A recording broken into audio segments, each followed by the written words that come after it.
Penyebabnya ada berbagai macam, misalnya saja meniru. Apakah memang anak melakukan bully karena meniru perilaku temannya di sekolah?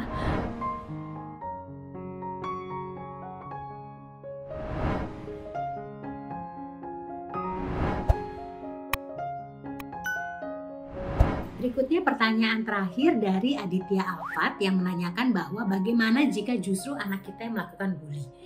Nah, jika ternyata anak kita yang melakukan bully, apa yang bisa ayah dan bunda lakukan? Yang pertama tentunya ajak anak untuk berbicara, ajak anak untuk diskusi secara tenang, secara santai, sehingga anak bisa terbuka dengan kita, sehingga kita juga tahu sebenarnya apa penyebab anak kita melakukan bully. Karena penyebabnya ada berbagai macam, misalnya saja meniru. Apakah memang anak melakukan bully karena meniru perilaku temannya di sekolah, atau karena meniru tontonan televisi atau di games gitu yang ternyata mempertunjukkan perilaku kasar atau bully dan anak meniru perilaku itu kepada temannya. Atau anak merasa dengan bully anak ini menjadi merasa lebih gitu ya, lebih berkuasa, lebih disegani oleh teman-temannya dan lain-lain gitu.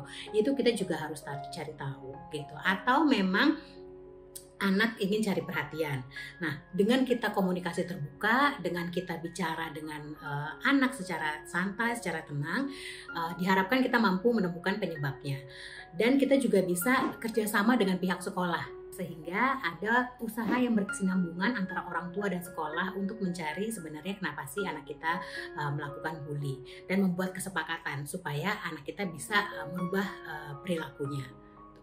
Lalu tentunya dengan meningkatkan kedekatan emosional antara kita orang tua dengan anak, sehingga anak mau berbicara kepada kita dan mau terbuka kepada kita apabila memang ada kebutuhan-kebutuhan yang harus dipenuhi oleh anak gitu. Jadi anak merasa aman, merasa nyaman untuk bercerita dengan kita.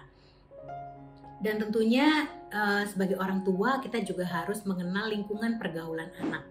Bagaimana sih teman-teman anak kita, sifatnya, karakternya, sehingga kita juga kenal apakah memang anak-anak kita bergaul dalam lingkungan yang perilaku teman-temannya ini cukup kasar kah, atau memang sopan dan lain-lain, sehingga kita bisa tahu nih apakah memang anak kita mendapatkan pengaruh yang kurang baik dari lingkungan pergaulannya atau tidak. Lalu kita juga fokus kepada kelebihan anak. Jadi misalnya anak kita suka basket, kita melihat juga kemampuan anak kita cukup baik di basket, ada baiknya misalnya kita mengikuti anak ke klub basket tertentu atau les kursus basket gitu, sehingga setelah sekolah gitu anak juga ada kegiatan positif yang anak lakukan dan yang anak sukai.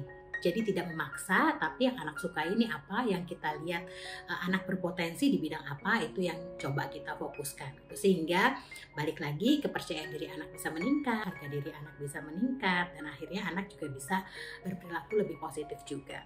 Gitu. Lalu yang terakhir adalah mengajarkan empati, mengajarkan anak untuk bisa mengelola emosinya pada saat anak kesel, pada saat anak marah, apa yang harus dilakukan. Apakah memang harus dengan kekerasan atau tidak. Lalu ajarkan anak juga untuk bisa melihat dari sudut pandang orang lain dan merasakan apa yang dirasakan oleh orang lain, sehingga anak bisa mulai berpikiran positif dan juga bisa mengerti dan memahami bagaimana perasaan orang lain jika anak melakukan bully terhadap mereka.